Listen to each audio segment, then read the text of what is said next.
Celebrity Ukay-Ukay. Natutuwa kayo malaman na ang mga hinahangaan ninyong mamamahayag mula sa GMA News and Public Affairs. Nagbigay din ng kanilang mga donasyon. Tagal mo ang hawit niya. Di tagal yung BG yan, tanga.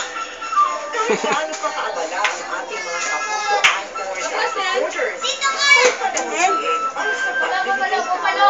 Okay na ito. Kanilang paraan upang makita school development project ng GMA Kapuso Foundation sa pagpapatayo ng mga school building at pagpapaayos sa mga nasinang classroom sa mga liblib na lugar.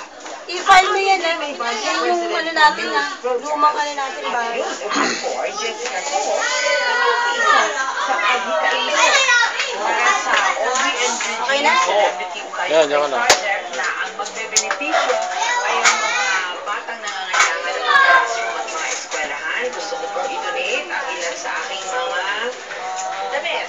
Tweet. Okay? Tweet. Oh, ito. Tweet. Kaya mo naman, nag-video ko. Ito. Gawa ni Paul Cabrao. Tweet. Ginamit ko ng mga nakaraang election Skikong! coverage natin. Andres, diyan. Skikong! Makaahon ang ating bansa. Skikong! Maiahon din natin ang Tali napakarami sa ng likod. mga kababayan mula sa kahirapan ay sa pamagitan ng edukasyon. Ito lamang yung paraan. Alam ko yan dahil ako rin nagmula sa medyo dehadong posisyon sa lipunan, hindi rin kami mayaman, pero dahil sa edukasyon, nakarating ako sa kinaroroonan ko ngayon. So, gusto ko rin na yung mga bata sa mga liblib na lugar at mula sa mga mahihirap na pamilya, magbigyan naman ng fighting chance kahit man lang sa pamagitan ng pagkakaroon ng mga bagong classroom. Ganoon din ang ating on-call, I-Core Connie Season. Mga spare, pwede ko lang share no, sa mga gusto. Foundation, sa Basta mo tinalo.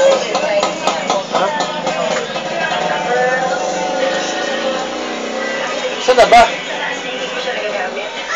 Hindi ko siya nagagamit ng sex na itsura niya, di ba?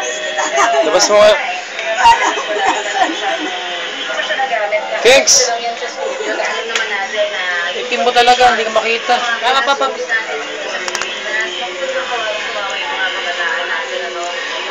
Kingkong, up.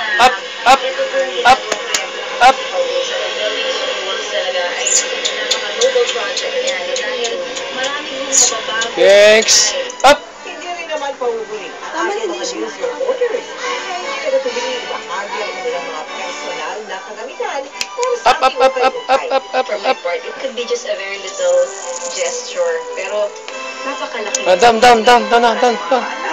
Down. They deserve to be given really a lot of support for their education.